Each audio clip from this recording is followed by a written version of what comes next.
So, welcome everyone, and thank you for joining us for another BMW Blog Podcast. Today we have another very special guest, Anders Warming, former chief of BMW exterior design, head of Mini design, and a very, very long career in the automotive industry. I don't think Anders needs a lot of introduction. So, Anders, welcome to our podcast. Thank you for joining us. I hope you're doing well. Thank you very much. Thanks for having me. And I hope you're doing well and everybody else is doing well.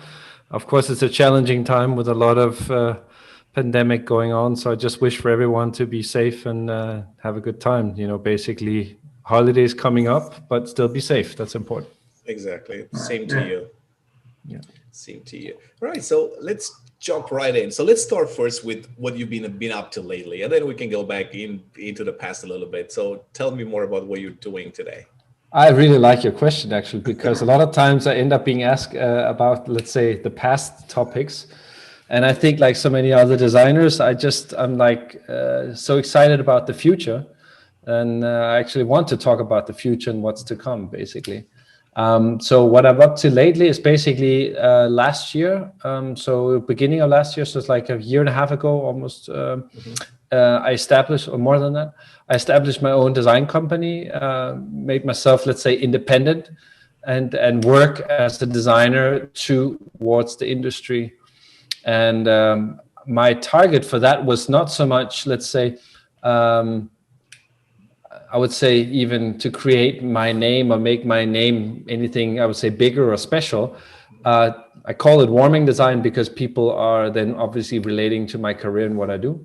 But I think what's really important for me is that it's a platform for me to do other things, new stuff, different things. And people that know me know I always look for like the next new thing and something maybe I've never tried before. So with warming design, I have an opportunity to work on stuff that's, of course, car related, but also beyond cars. So I've worked on architecture proposals. I've worked lately also on flying autonomous objects. So I'm really trying to spread out into objects that are not always confined to, let's say, cars. As much as I love cars, and everybody that knows me knows how much I love cars. But the thing is, I also feel that there's so many other cool, fun things to design. And that's why I say with warming design, one of the things I really work towards is to use it as a platform to work on other things. Also cars, but also outside of cars. Gotcha. So, I mean, what are some of the trends that you see today as far as industrial design? So not necessarily cars, like you mentioned quite a few, but how would you describe design into the future, basically? Well, I think the most important thing is that everything becomes more digital. I mean, we're learning that through this period of pandemic as well. We're also learning that, the side to our daily life becomes more and more digital. So our competence really moves towards digital experiences. So that's a big change that we talk more, I would say less about design, or I would like to talk less about design as the object, like, I don't know, this USB stick, this is like somebody sat and designed that shape. Okay, that's nice. So I actually know that now we're talking more of the experience. Let's talk about this USB stick. Sure. It's maybe more about the experience of when you apply it to your object, what kind of menus come up, how does this provider offer you a different experience of data transfer, whatever like that. That becomes more important, the experience around whatever this guy basically was building and trying to sell to his customers. So that's what I think is so exciting, that things become more and more digital. Now that could sound like things are getting more and more cold from a standpoint of like digital removed. But I even think like in this last year, the pandemic has showed us that digital tools like social media and, Zoom and WebEx and Skype and whatever, the whole digital experience actually can bring people closer together. It almost breaks down boundaries. Yeah, it's almost like we become more international. Yeah. You imagine, apart from the objects that we design and maybe more digital, of course, I'll get back into that. But the process also is quite interesting. Like for me lately, I haven't traveled, I think, like the rest of us, or everyone hasn't been traveling for, I guess, 3/4 of a year, like no traveling. That's not true. I went for some full-size models this summer, so I did go to Italy for some modeling, but generally the 2 years before, I was, as you probably know, with Borgward, and I was in Stuttgart and I was in Beijing like every month. So I was traveling, I was in an airplane all the time. And so I don't miss all the traveling, I'll be honest. Yeah. What really comes up is that we work more digital and we get to know people more digital. So for example, in my current job, the experience of working with people in China early in the morning, I get into the office early morning, talk to the Chinese guys. Then I work with the European guys during the day, still through Zoom or Skype or whatever, and then in the evening, like I'm talking to you in America. And it's do it only one day, basically. Yeah, exactly. But the interesting thing is, that's why I say digital doesn't mean digital removed. It actually means we get closer to each other, actually. It breaks down, let's say, geographical boundaries, because it's easier for you and I to meet like this. I just came out of a meeting with some people in Germany, and I close off the meeting and I go into the meeting with you. And I love this flexibility. That's why digital is going to change the way we design objects, process-wise, but also object-wise. Yeah, so you mentioned, hardware design and the integration with software. As a designer, when you go about designing a new product, do you already think about the integration with software, or you just worry about here is what the design should look like? I don't have to worry about the software part. A little bit the latter. It's the chicken egg discussion. I don't want to say I don't want to worry about it, but I've found out in this world. Who said that? That was it's an old quote from Henry Ford. And I was listening to the podcast from Chris Bangle and Eric Galina lately, and Chris was also mentioning it. This thing about Henry Ford saying, if I'd asked the customer what he wanted, they would have asked for a faster horse. He actually told us to. We actually talked to Chris about a month ago, or something. That's good. So that's it's an eternal quote. I mean, the quote has been around for 100 years or more. But the point is, that goes back to your answer, or the answering your question, is that there comes a point where I don't really want to ask people what they can build, especially when we talk about exterior. We talk about experience. When we talk about experience, what I have to do with my abilities and with my guys and the stuff we do for the people for the clients is basically, I want to visualize the experience as I want it, as I would wish for it to happen. So there's a lot of wishful thinking in the stuff that the crazy people, designers, come up with. We have stuff that I had a meeting with a client this morning about a project. Without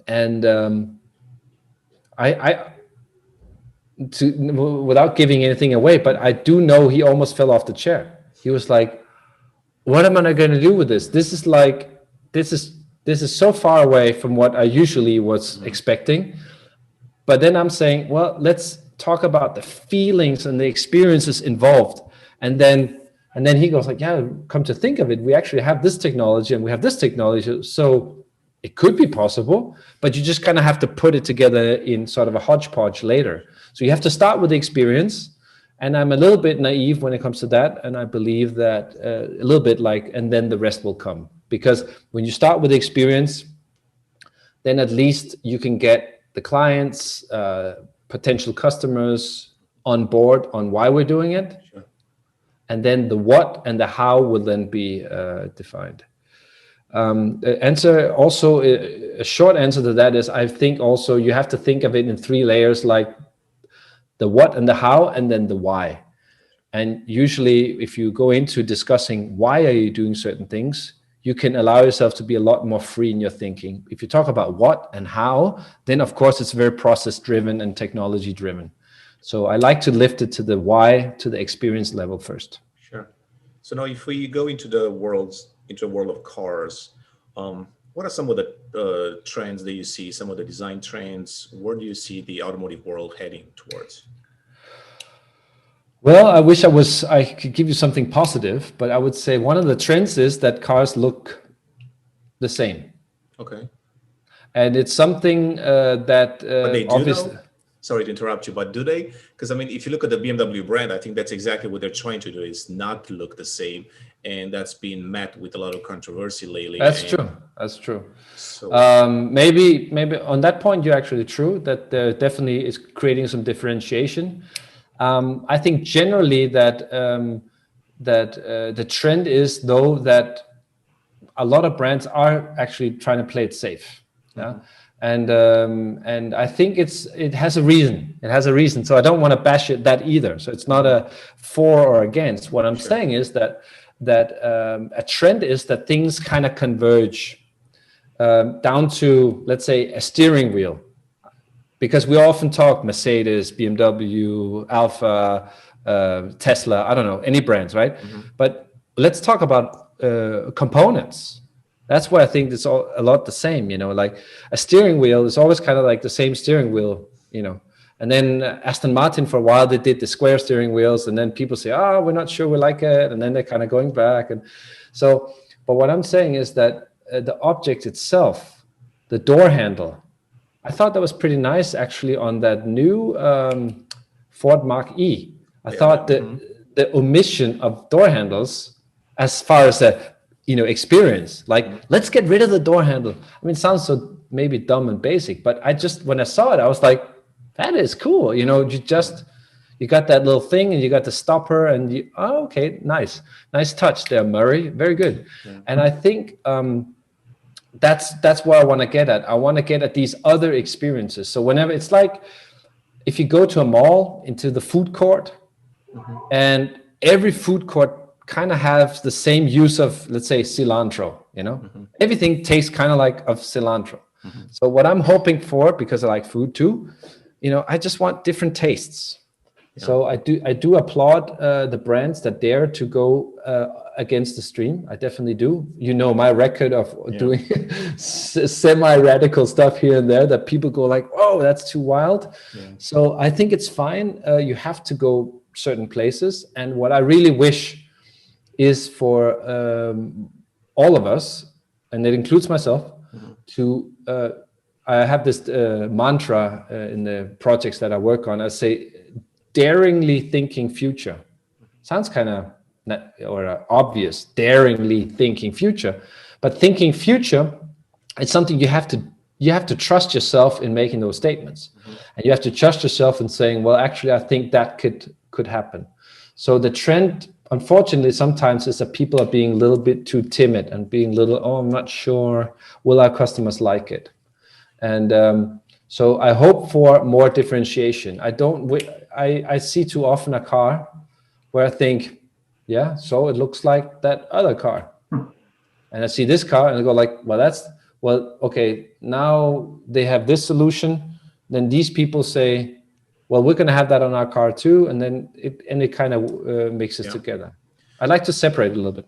Yeah, it's an interesting topic. I mean, clearly we've been debating that over the last few months with the new designs that we've seen from BMW especially. But I think the one thing that I always think is, you have this iconic design elements for BMW, Mercedes, you've been doing this for, decades, and now you're trying to change them. And people just don't like change, basically. That's one thing. And then second of all is, how do you change your brand without changing it too much? So like, to give like specific example, on the most recent Beamers, we've seen the Hofmeister King being redesigned, and people don't like that because it doesn't look like on an E30 or whatever car it was before. So how do you still stay true to your brand but still design new products and differentiate them? I think it's fairly simple, honestly. I do like, first part of the answer would be, I do like what Tesla did with the Cybertruck. I liked it. It woke me up. Yeah, a lot of people. Yeah, and also I have to say, I was also happy to see that actually a month or two before, I had been working on a project or a pitch for a client where I had proposing similar things. So I kind of felt like, I wasn't too far off. I was actually playing with this thing also. So I felt kind of proud to say, okay, I also dared to think future, What I did like, by the way, I loved the Cybertruck logo in the background, that graffiti thing. I'm like, That's just, I like it. Yeah. You know what I also like? And I didn't like it at first, but now I've actually come to like it because I've spent more time looking at it, is that Mercedes G-Wagon from Virgil Abloh. Oh yeah. The off-white one. Yeah. And at first I was like, what is this? Right? And the more I looked into it, I was like, I get it. And now I'm working on this other project where I actually kind of looked at this interior and I go like, I like that. It's because it is so naive in a good way. So actually I like the word naivety, but that's another thing. So that's one side of things. I do like these bold new statements. The second thing you pointed out was what happens if you have these icons like BMW, like Mini, like Mercedes, like Jaguar, whatever. What do you do with that though? And that's where I think it's fairly simple. Like I say, it's almost like a map of things you can do and you can't do. What I would like to do with all icons for any brand is I would want to develop them technologically. So I can't specifically mention why Hofmeister like this or Hofmeister like that. That is not my job either. I'm sure Adrian and his team know how to solve that issue. But the point that I'm more interested in is how can you take something that you consider an icon and give it new life. I'll give you an example. I was thinking about this the other day, sitting in traffic, and I was looking over and it came a beautiful, of course, this was still before winter came, so this was this fall, came a beautiful BMW 2002 sitting next to me, right? And I see that chrome strip running all the way around the car, you know? Yeah. And little Anders, you know, heart beating, going like, oh, so cool. Oh, I love this line. I just love that chrome strip that goes all the way around. Yeah. Oh, I love it. You know, sitting looking at it. So I would say that would be a perfect placement for door handles, touch door handles, for sensors, for PDCs, for technology. So you take the old icon and you fill it with new features and you give it new life. That's how I would go about it. Oh, there's so many sensors lately, so you'll end up having these huge grills and all of that because now you have to hide them, right? So I'm not sure about this because okay. there is a package for every brand. There's a package for the radars, you know. Yeah, and one thing, I'll be right back. Sorry. Yeah, sorry. Okay. So there's package for radars, and we have the bumper beam, we have the headlight size. We have the reflection angle for the headlight. We have the reflection up to the side. I mean, the whole front end of any car and body size as well are basically color by numbers at this point, because you basically have so many hard points: crash, safety, acoustics, aerodynamics, blah, blah, blah, blah, sensors especially. So I don't even think, again, also that this front end discussion is a topic for me, because I don't understand. I think it's it doesn't need, certain things don't need to be small or doesn't need to be that big. You know, you can just you don't really need to go that far with certain things and play it up. What I think you can do is, like I said before, take existing icons. Mercedes did that a couple of years ago with their star, and they found a way to print the logo onto there, and we don't have a big problem with it. They still have a problem now in the middle of a Mercedes grille where you got those chrome lines that connect over that glass thing. Yeah. So if I were on their side of things, I would say, hey, that's an interesting topic, how to solve the integration of that radar there in the front, with a new idea for a grille, you know. And they've done beautiful things with this parametric grille that I think a lot of customers are willing to pay a lot of money for. Mm-hmm. So yeah, that kind of stuff. I do like a lot of the stuff that they're doing, I have to say. I think that the more look at the what's it called, EQC, the one EQC, the electric one, the electric. No, that's but I'm talking about the one, the concept car they showed at Frankfurt last year. That's very simple, you know, kind of like there's some nice things about that. I don't remember that one. The names are a little bit difficult. I apologize for that, but I mean, so I think that's an interesting topic. Like I say, what I think each existing icon, whether that's Mini or that I obviously worked on for many years or whatever, Each existing icons should be, if it needs to be updated, it needs to be updated with technology. That's the justification for the next step. For example, like on Mini, when we did the Union Jack taillights, you know, we took the idea of the icon of Union Jack and added to function of a light, you know, and that kind of works, I think. Yeah, so that's another interesting topic, Mini, because I've been talking about that also quite a bit the last few years. Very iconic brand. I think it did really well for over a decade, but now it's starting to a point where people, I feel like they want something new. They don't want the same Mini that they've always been having. So how do you do that also? Well, I was going to ask a dirty question back and say, do they? Do they? I think they. I mean, the sales point to that. I don't know exactly, but the sales do point to people not actually buying Mini cars. They are buying the Countryman, which is, you know, the crossover. But I feel like the small hatches. I would say you might even know the latest sales numbers better than I, because I've been out of the company for many years now. But I would say this way around, my impression is that, honestly, and I mean this from the bottom of my heart, I believe in the brand, and I believe it's relevant. It's still a brand where I've worked for other brands since then, of course. And Mini and BMW is always a benchmark and a reference for many competitors. They always look to Mini and say, well, this is pretty good. It's working. Yeah. Why does Mini work? I think because, first of all, it's got a rooted story in a history. So that is important. It always has an, let's say, a significance. But the other thing is also, I think Mini, and obviously Gerd did a great job on that. And then I had the pleasure of leading the team for 6 years, I think. And I think also Oliver is doing a great job right now, Ola Heimer, is that the first ideas that came from that R50 from Frank at the time have been carefully massaged for years. Just like Klaus Busse at Fiat makes sure that his Cinquecento is being carefully massaged into the next generation. There's no point in cutting it off, in my view, and leave people wondering what happened to my Fiat. So same thing with Mini. And I think, like I say, also my successor, Ollie, is doing a great job on that, is ask the customers, have a dialogue with the customers, what they really want, the paying customers, and then look inward within the team. We did that. One of my favorite projects, obviously, was Mini Next 100, because Mini Next 100 was cool, quirky, fun, urban, Mini, but it still looked super futuristic. Yeah. And so that's a good example, I think, of how to take an icon and keep it relevant. But do you think that Mini is the best candidate for electrification? Yeah, sure. I mean, Smart has a good name, which is called Smart, clever, smart, right?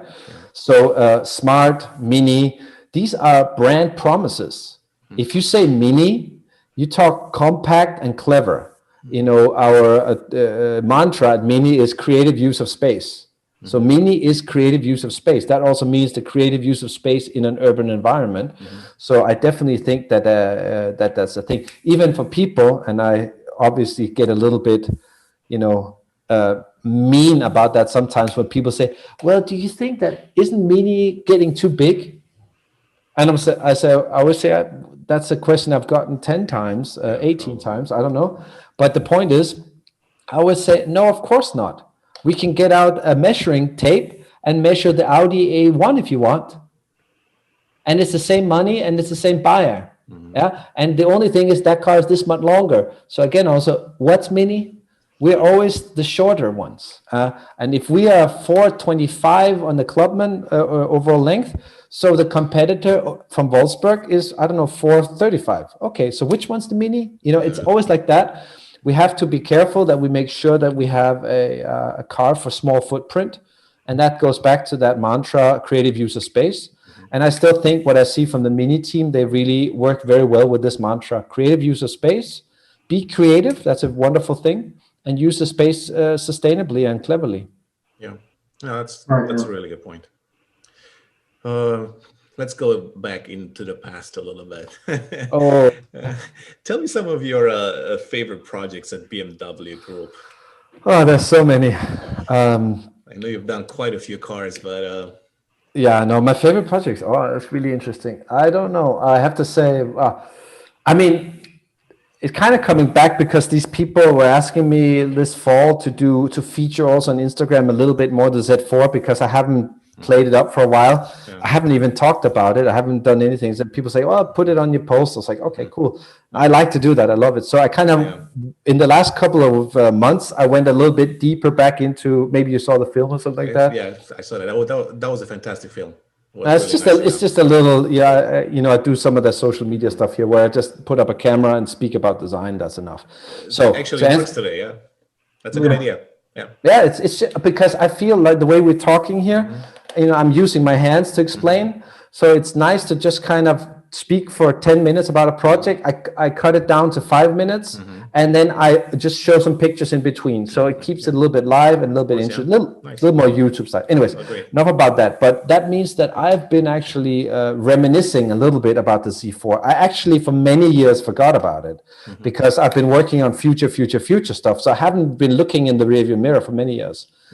So it was kind of nice this last couple of months where I was like, okay, let's look at these things, And I was like, oh, look at that. That's funny. And then I looked at these old sketches. So, yeah, I mean, I think the Z4, as time goes by, I get more and more proud of that car. Maybe I'm getting old, but you know this. We're all getting older. But so that's one.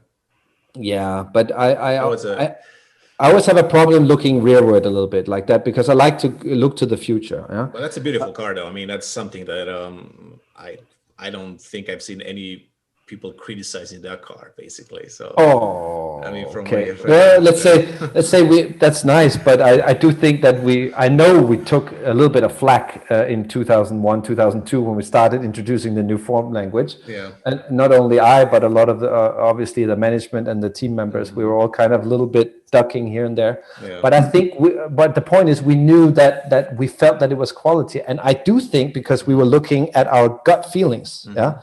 I do think that we were onto something. If you look at the rocker lines on most competitor cars right now, I don't want to be big. I don't want to be big-headed, but I'm just saying. So there's a lot of. I mean, because people say you can't have that line hang through. We were really getting hacked for it. So you can't do that. Really? Then Chris Chapman, he did the concept car X Coupe, and he put it on there as well. And I mean, we were like, Yeah. So it was only kind of designers at the time that really said, no, that's okay, and it's form language. Anyways, so Z4 is interesting, of course.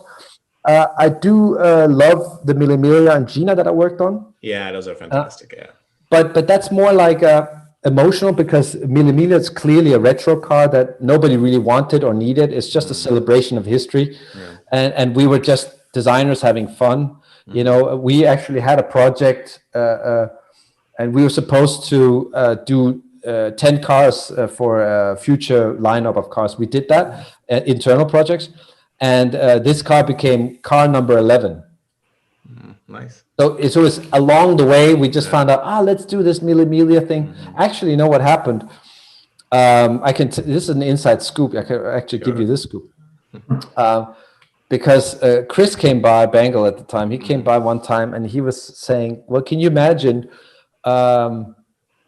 what would happen if you take this 328 and you mix it with your form language from Z4? What would happen? And I was like, oh, cool, So, and then he said Zille Zillia. So instead of saying Mille Miglia with an M, Mille Miglia, he said Zille Zillia. So actually the beginning of the project working title was Zille Zillia because double Z, right? So that was kind of fun.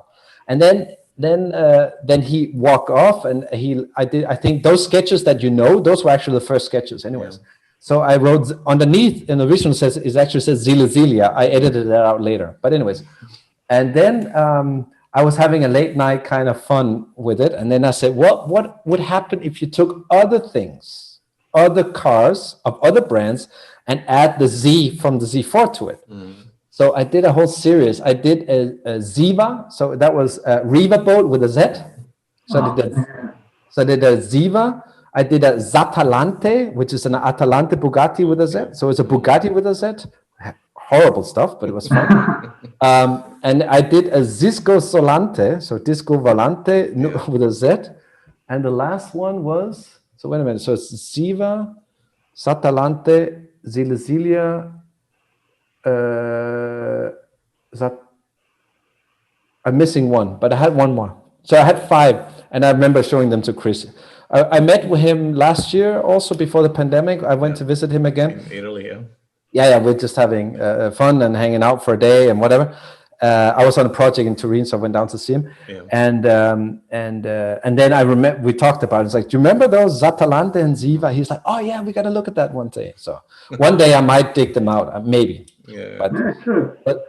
But that's a big background. Anyways, too much about the Mille Miglia. That was kind of more of a fun project. That's cool. But the two, I would say, I want to mention 3 more cars really quick. Sure. And one that I really love and I'm very proud of still to this day is the work together with Christopher Weil that when we did the F30 BMW. Okay. I think F30 as a 3 Series update with the nose that got that nice break to it, and it's got the double Zicke that it crosses. And the impression of width, because on the E90 we had a little bit of a narrow plan view to the glass. I understand because it was aerodynamically driven, and it actually made all sense. But we felt we needed to make the 3 Series a little bit wider, so we made that taillight a little bit wider. And I just love the way that we had the headlight go to the kidneys. That we then used obviously also on the F32, F34. There was that generation of car. I mean, F32, F34 with Per Selvag was a fantastic car as well. Yeah. But I would say I really, really like the F30 and F31 as a touring. I like that as well. But I really, every time I see the F30, just a nice 320 or 325, a very clean 3 Series. I'm very proud of that car. We spent a lot of time really tuning that car. And there was the beginning of a lot of pedestrian protection on the hood. That's why that shape is like that. Yes. You want to hear an anecdote about that front? Sure. Yeah. So the point was, it was early January. I remember we were on Christmas break and we came back and we had, Christopher Weil had done a lot of the cool sketches with the horizontal lamps that went to the kidneys, and we were trying to work it out. And then we had got new information, apparently over Christmas, there's been new information about the pedestrian. Yeah, because you got a center line and then you got some head crash and some knee, and that's basically a mesh that's being laid over the hood. And then we came down to it that we actually had to, it had a normal hood, like a normal section, center line. Mm-hmm. And it came and they said, you have to come like this, and then you have to break it and go down to the kidney. And we were like, what? And then some of the models had put it in, like say, we have to flatten here. So it's almost like a break in the bonnet. And I remember Christopher and I think Kevin Rice, we were looking at it and we were just standing going like, so first we're saying, that's never going to work. Yeah. And then we looked at it again, it was like, we're going to make it work. And the funny thing is, when you look at it today, you really see the center line come out and it, bam, goes down to the kidneys. So that break was actually given to us by restrictions for pedestrian protection. And we just kind of massaged it with the modelers for a long time. So that was kind of fun. So that's the second car I want to mention. And the other two I really want to mention is the Superleggera design that I did together with Louis at the Touring Superleggera for the Villa d'Este. So I love that car. It paved the way for the taillights. And it was just a wonderful, it's still a beautiful car today, Superleggera. It started with my front end sketches that we showed to Dr. Dees at the time, or Adrian showed it to him. I think it was him. He had a meeting with him and he said, well, we were thinking about, doing a sports car for Villa d'Este, and he agreed to it.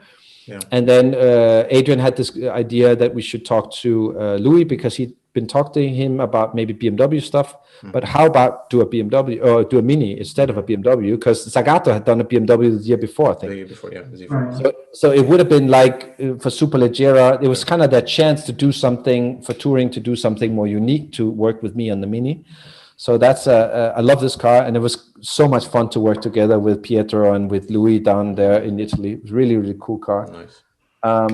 And the last one I want to mention, of course, I already mentioned, is the Mini Next 100. I'm super proud of that car. Yeah, I agree. Every time I see it, I'm like, It's beautiful.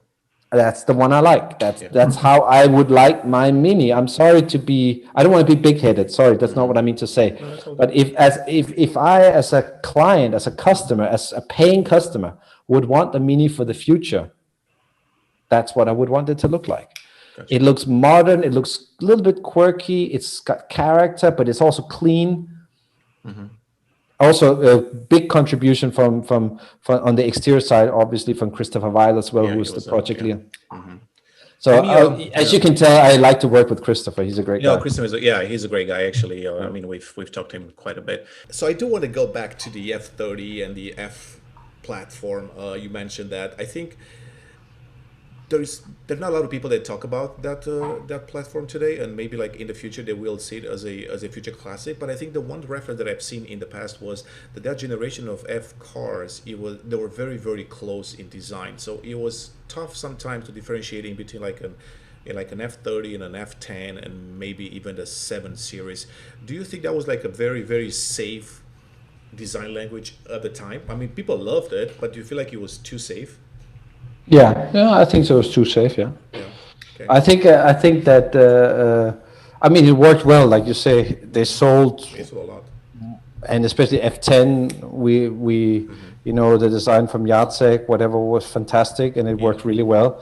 F11 was fantastic as well. Probably one of the best looking Tourings ever built, I think. So I was really proud also to be part of that. And so yeah, we might have gotten a little bit caught up in wanting this family of cars to look well together.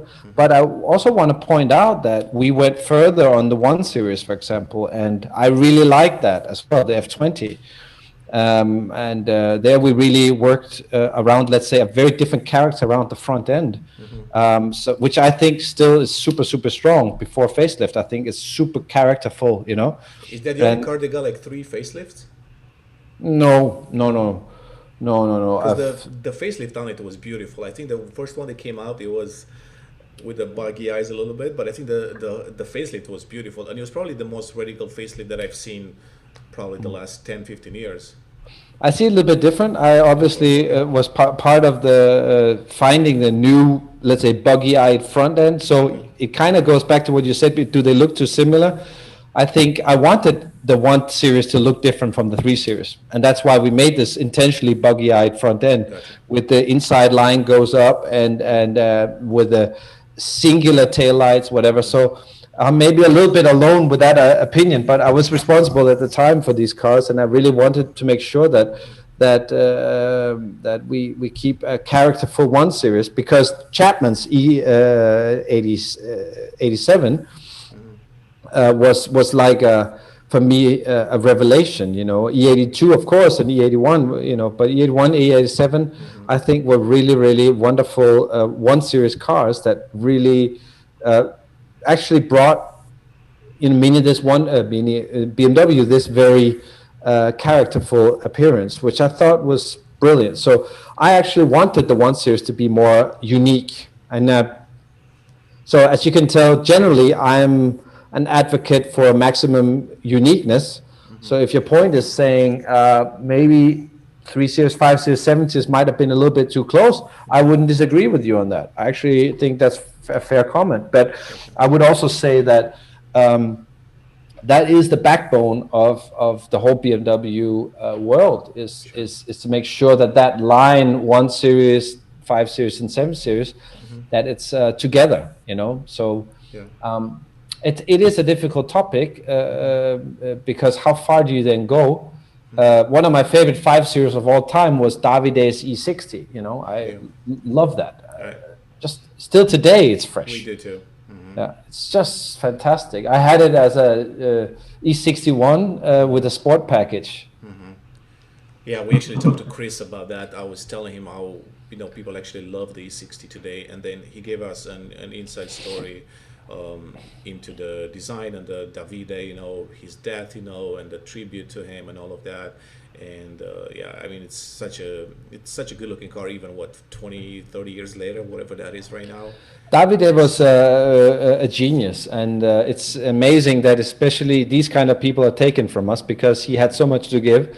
And he was a wonderful team player inside the BMW design team. I remember when he did the first sketches, because I was doing the Z4 at the time, and he was doing the first sketches for the E60, because I'd actually done a pre-prototype for the E60 before his design got chosen. Mm-hmm. So, which was more like flamey and like this, up and down, like my design was. And then he was sitting over like 3 desks away. There was like Bruno Amatino was sitting there, and then there's Davide. And Davide, who was making these sketches for the E60, and he, because he's kind of a self-taught person, this was also the time before computer. Mm-hmm. He worked a lot, just like Joji Nagashima, with brushes. Mm-hmm. So he was really working in gouache and he had this image of a Zeppelin, like this airship, mm-hmm. as it comes together. So it's like a cucumber in silver and kind of go together. And you can see that in the E60 today, this kind of cucumber shape with that very negative shoulder, like the Zeppelin section, and then to the nose and the back, like a flower kind of thing. And that's where the first sketches, you know that sketch because it's online. It's that greenish, and it's kind of, and it's sitting in front like a hanger. It's like a painting. Yeah. And was Davide's one of his first sketches, and he wanted it to be inspired by the Zeppelin shape. And yeah, great memories. He was a very, very, very amazing guy. I'm sure everybody who worked with him would say the same thing. Yeah, that's what Chris Bangle said too.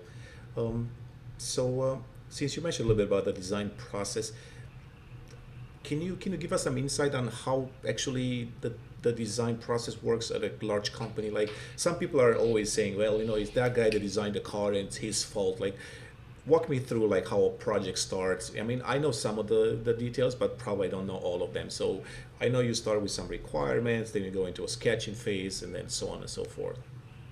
Well, there's something before that, and that I think is very essential.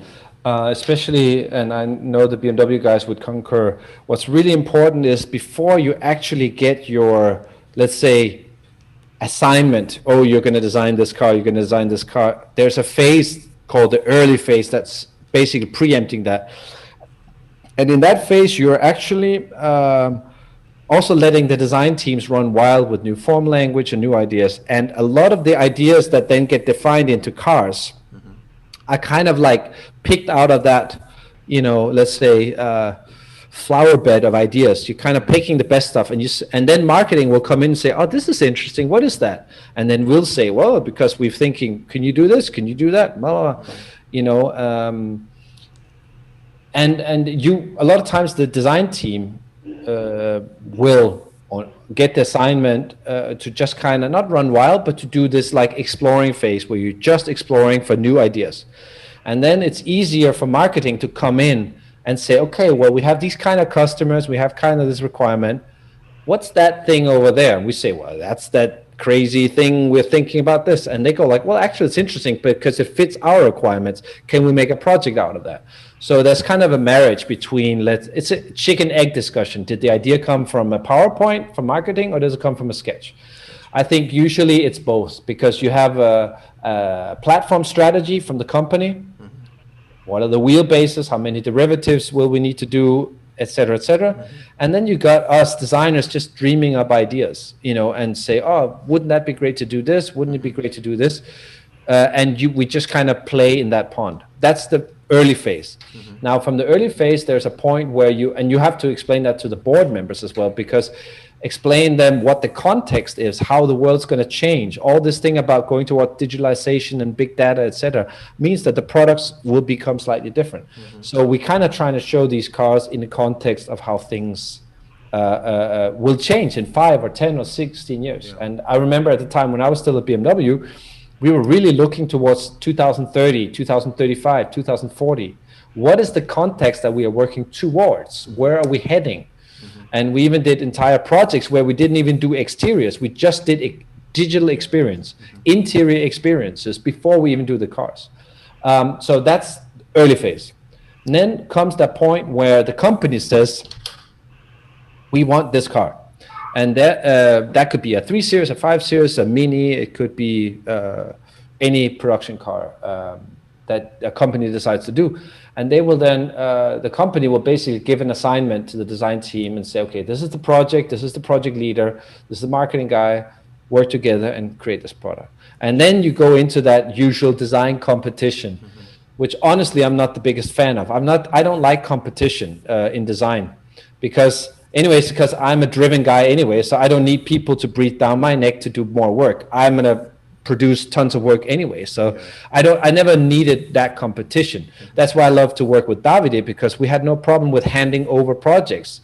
You know, my project E85 for the Z4 got selected and his for the E60 got selected, and we kind of support each other. It was never like against each other. It was more together. So I like the togetherness.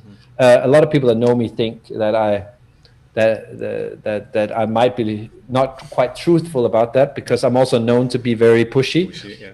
But I'm pushy for the company, pushy for the best solution, pushy for us, not for me as a person. That's not what I want to push. Really, I don't want to. I want to make the best 3 Series with Christopher. I want to make these things that is a joint collaboration, great input from Kevin Rice, whatever. So that's what happens, I think, in that phase where you have this competition.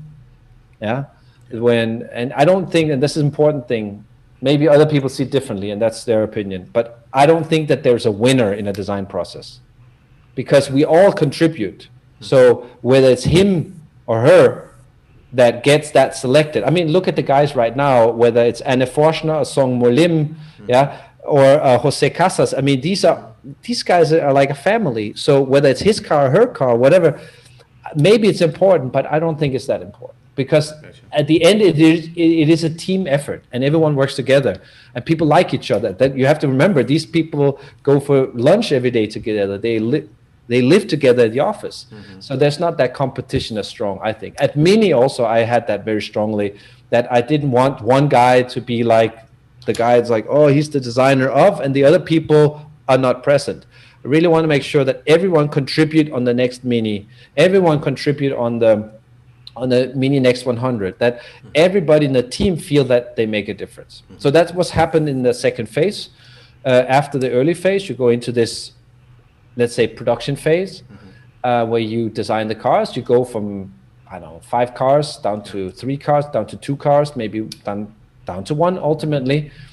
And then there's about a year, I would say, depending on, I've experienced some other companies now as well, where it's maybe like 3 months, it might be 6 weeks, and they goes really quick. It goes quicker and quicker from decision to we're going to go into production, you know. Because everything moves so quickly today in the design world. I mean, everything is exponential, and I feel like the trends are accelerating so fast that if you stick to the 7-year production cycle, you might be too late to many things. I mean, I totally agree. And this is also an appeal to a lot of the companies I work with right now. We're really working towards new technologies of production methods. Because yes, if you have an investment of a steel body car that, bam, you know, you have to build a house that presses the steel panels. It's a big thing. And it's a huge investment. So, okay, that would be part of a car anyways. But what if a lot of the panels and the inserts and the things we do are made out of 3D printing, or you can make more adjustments, you know, along the way? We might even, maybe that's, we're not there yet, but I hope that the industry will get to a point where we'd be able to maybe update a car every year. Why should we wait 3.5 years for a facelift? Because if we have you know, you're a young guy, you know, we're all movers and shakers. Why should we wait 3.5 years for the next cool thing? Maybe you want it next year, you know, and it's a little bit, okay, now we get into this whole issue of styling. I had talk about that also the last couple of weeks, whereas I say, if people are a little bit afraid of this model year thing, like in the 50s and the 60s in America, you say you have a 65 Mustang or a 66 Mustang or whatever. Every year was like a different look. But if I'm honest, personally, I think it's kind of nice. You know, it's a little bit, it would be nice to have more frequent updates, colors and editions. And anyways, scarcity is a good marketing tool. So if you have, you know, 300 of this car and there's only 300 and they're all numbered, you know, and you got 2,000 of these cars, it's, you know, it's kind of like small facelifts, and Porsche is really good at that. Just make sure you keep it limited and change the sticker and the bumper and have some good technique in it. There's more to it, I know, but the point is there's a desirability of having one of 300 cars. It is, yeah. So, I mean, it applies to any luxury product. exactly. Yeah. Someone will show you or your wife, like, this is an expensive bag, and Louis Vuitton, and it's only one of 50 worldwide, and you're like, no. You know. Birkin. Exactly. So, what else I wanted to ask you? Have you ever worked on a supercar? What's your take on supercars? We asked Chris the same question. Yeah, I have worked on supercars because we're car design dreamers. Actually, I'm pushing. I'm going to put a Porsche race car online, I think, in about a week's time. Oh, no. Yeah. Okay. Just fun stuff that I've been working, because I'm a dreamer like everybody else. You know, I like to dream about sexy sports car proportions. Mm-hmm. So I would say that's ultimately the reason why there are so many supercars, because we're kids. I mean, admittedly, there's no. I love the car that I did, but I also know it's not going to change the world, especially not for the better. It's just another race car going down the Mulsanne Straight, you know. But I kind of like that. So that's me, because I'm emotionally attached to the Le Mans Steve McQueen film, right? Because I grew up around that film. So these images of these Porsche 917s going down the straight, you know, so shoot me, mea culpa. I love it. Yeah. So I love this stuff. I know it's not. So it's I do like flat supercars, and I'm honest about it, and I admit it, and I love it. It's great stuff. But supercars right now, this is my only complaint about it, because I kind of want to separate it from this idea of new mobility that actually is a passion of mine. How to make people move in the future, different interior experiences, flying experiences, and stuff like that. So I'm thinking, basically, I don't really see the purpose of taking the supercar proportions, desirability of supercars, and then fill it with new technology. I mean, there's so many of those supercars that are costing, I don't know, millions of euros, and they're built out of unobtainium, you know. And it's all built out of unobtainium, and it's all it's like something that you just see YouTube film about some really rich people driving them around on a straight line, and I kind of wonder, to do these drag tests or whatever, I'm like, that for me doesn't really do it for me. So for me, usually I say future technology should be applied to what's relevant to people's lives. Mobility, electrification, headroom, comfort, style, that's okay.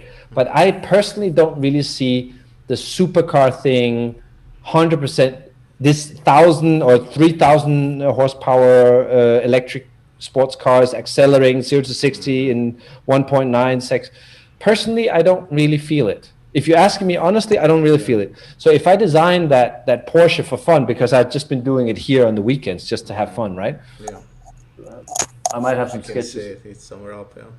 Yeah, there's some up there. I mean, I just sketch and I hang stuff up and start projects. And I'm gonna do some I've done some helicopters. I'm also gonna put those online. So I've got some helicopters coming. I've got some driving boxes, mobility stuff. I got sports cars. I got the motorcycle I just did. So I'm just trying to do fun stuff all around. Anyways, that's cool. But I don't really see myself. I don't feel so passionate when I see these 2,500 horsepower supercars. I'm kind of like, you know, if I think race car or sports car like this Porsche 917, you know, it really, what we're dreaming about is the sound, you know. I think it's different for small roadsters, like that's like life, driving, you know, like I did this Austin Healey Sprite lately just for fun, and we did the Mini Superleggera, which is like these small electrical holistic way of traveling, roadster driving. I think roadster, you know, and the fun of driving a Z4 or Z2 or something like that in the future, I think, or Austin Healey Sprite, that because it's small, it's lightweight, it's got that Colin Chapman Lotus Elise feeling, that's okay. But I'm not really getting these like plus 1,000 horsepower supercars. Gotcha.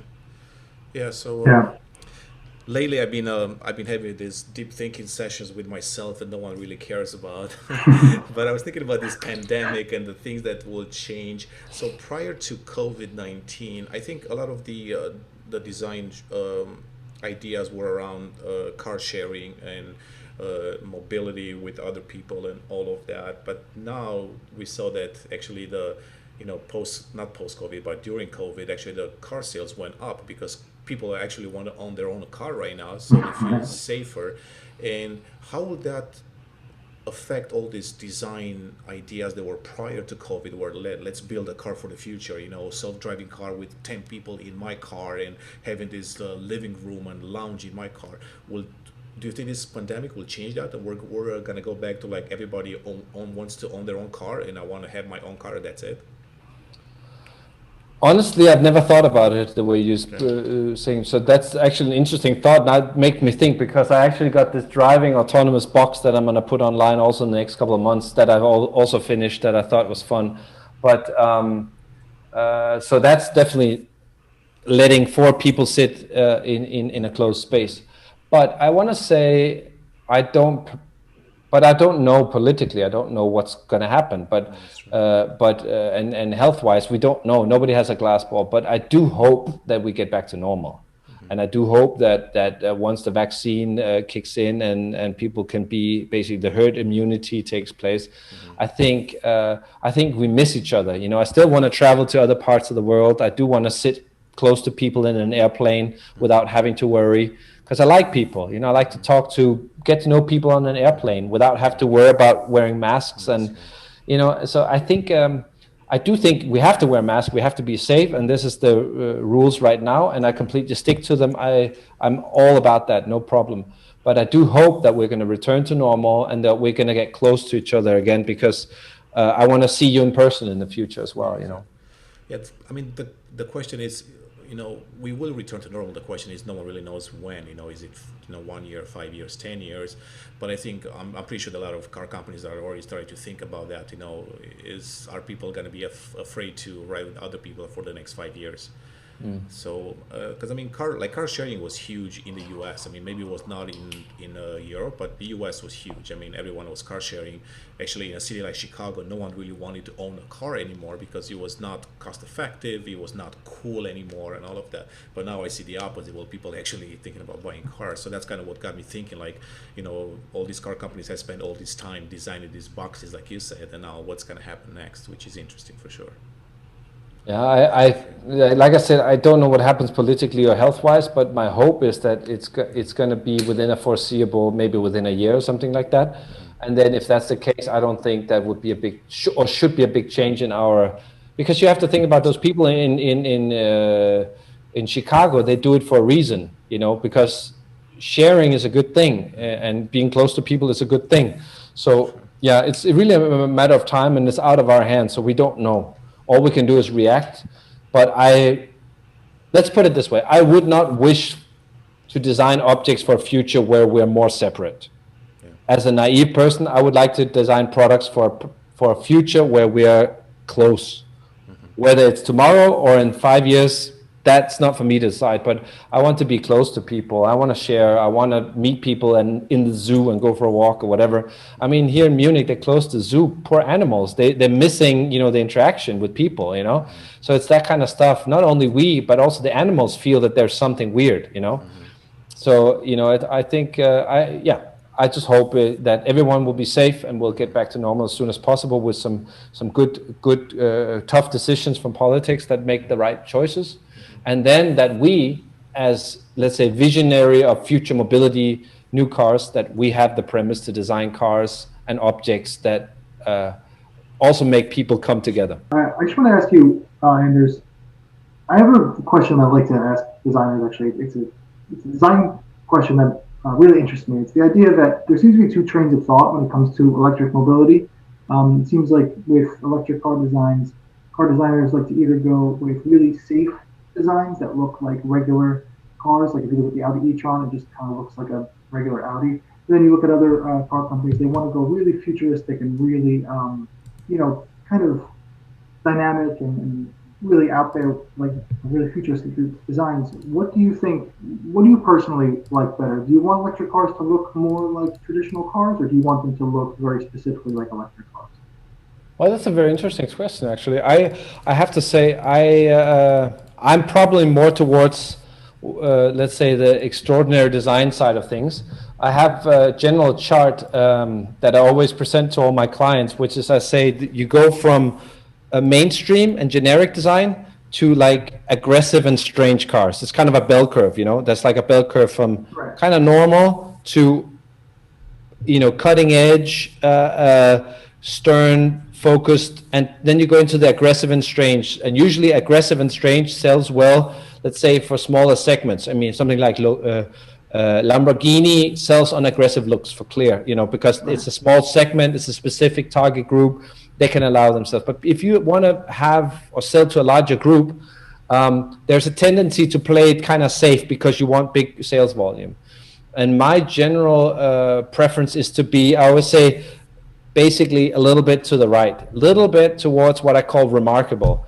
And I hope maybe this Z4 is a good example of that. A design that represents a roadster, but it does it in a new twist sort of way. Right. And to the electrical cars, I see it the same way. I don't necessarily need strange cars if they're electrical cars, because that has been a little bit the criticism on design, that maybe the search for new form language for electrification sometimes makes them look strange.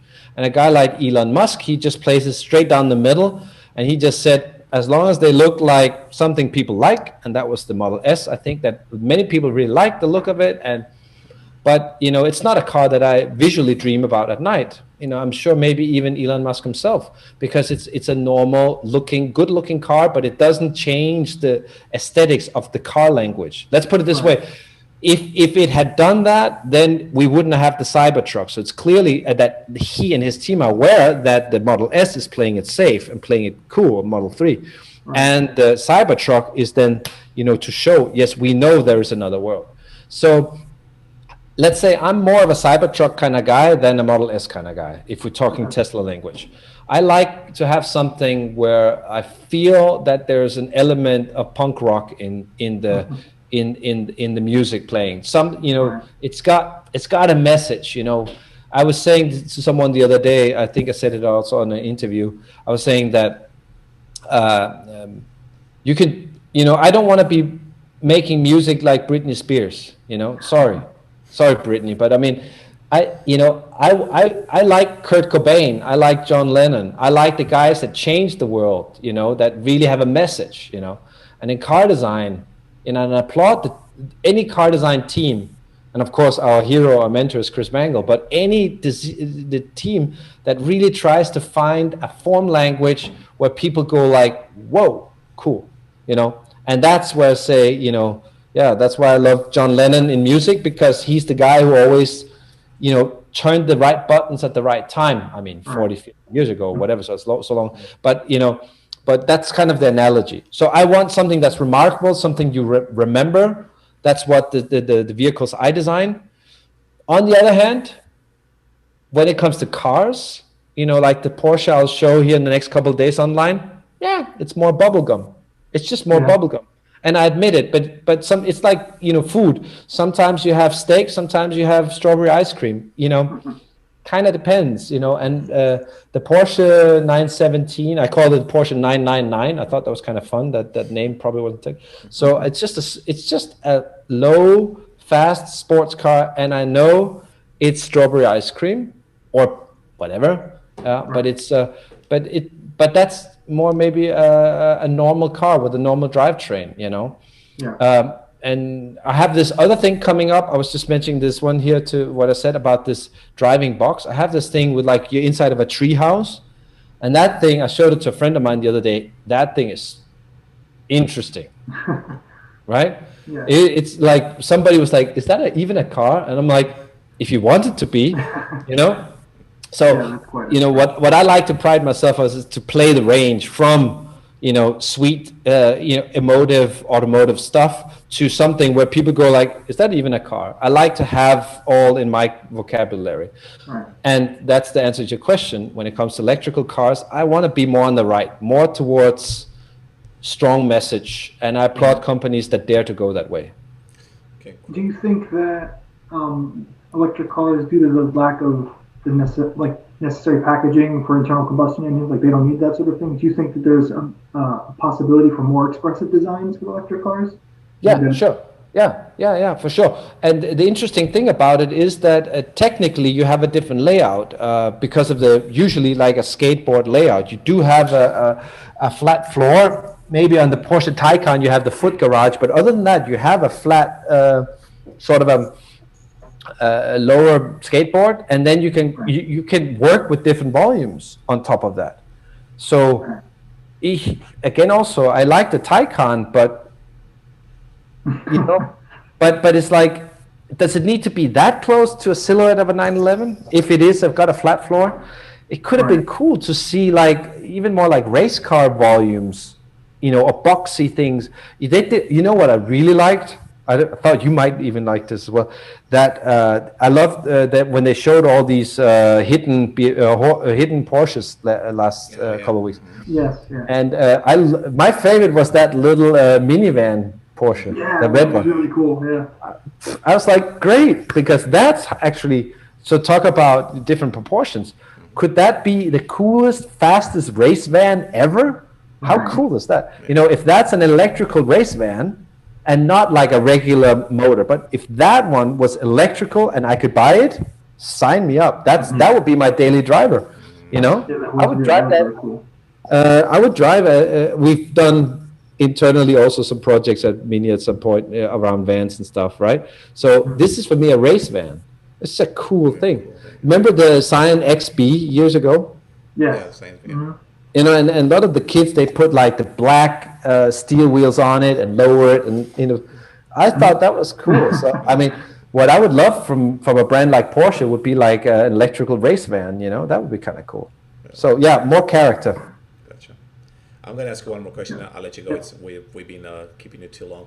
I wouldn't be doing my job if I don't ask it. What do you think of the 4 Series and the M3 and M4 grille? And it's not a knock on Domagoj or Adrian or anything like that. I think someone is calling. So I'll be there in a minute.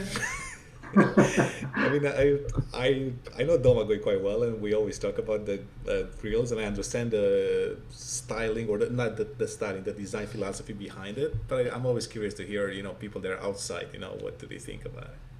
I'm not outside. I'm good friends with Domagoj too.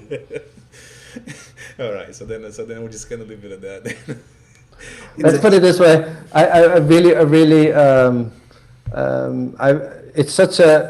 it's a wonderful thing for me, because I'm really, I cannot have an opinion about it because I love the people. It's a difference, because I can have stylistic ideas, but it doesn't really matter, because Anna and Soing Mo, these are great friends of mine. So I can't have any stylistic opinions about it. Yeah, I mean, honestly, to just end with this, I think it's very polarizing. I think the idea was to really differentiate between products. I think that's what some people have been asking for years.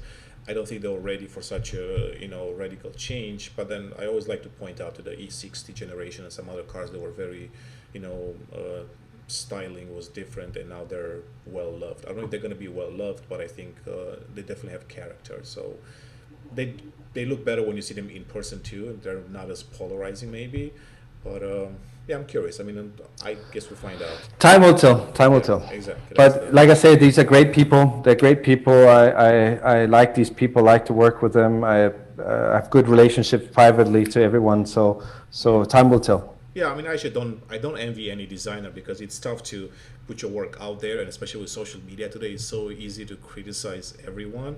And if you don't have a thick skin, it's easy to get to you probably, So it's, back in the day there was no social media. The feedback was not so direct. Maybe you would hear it from like newspapers and reviews, but now it's like it's on you constantly, I don't know if I 100% agree with you. I do think that we felt for many years that certain things that are seen certain ways, we did know But we also, I think, a creative team has to look inward, and they're family, and they stick together, and that's what it's about. And let's go back to the analogy of music. If you play music and you feel like in the band that we're doing the right thing and the music we're making is important, I think that's more important than judging whether people are dancing or sitting in the crowd. I think first you have to find the music in the band and look to the drummer, look to the bass player, see, are we having a good relationship? Synergy, and that's step number one for me. That is also, and that's how I like to do design. And the way I like to do things is I also like, you'll see a couple of strange things from me the next couple of weeks. Can't wait, but it's just, I know a lot of them, people will go like, that's Anders is, what did he smoke? And I'll be like, actually this was done without something, actually. That's how creative I can be. Nice. No, but the point is just that I'm saying is that you have to go places. Remember the thing I said in the beginning of this talk is daringly thinking future. You have to dare to take matters in your own hand and think about the future. Sure. Cool. Well, Anders, thank you so much for your time. You're welcome. I really appreciate it. Nico and Horatiu, thanks for your time.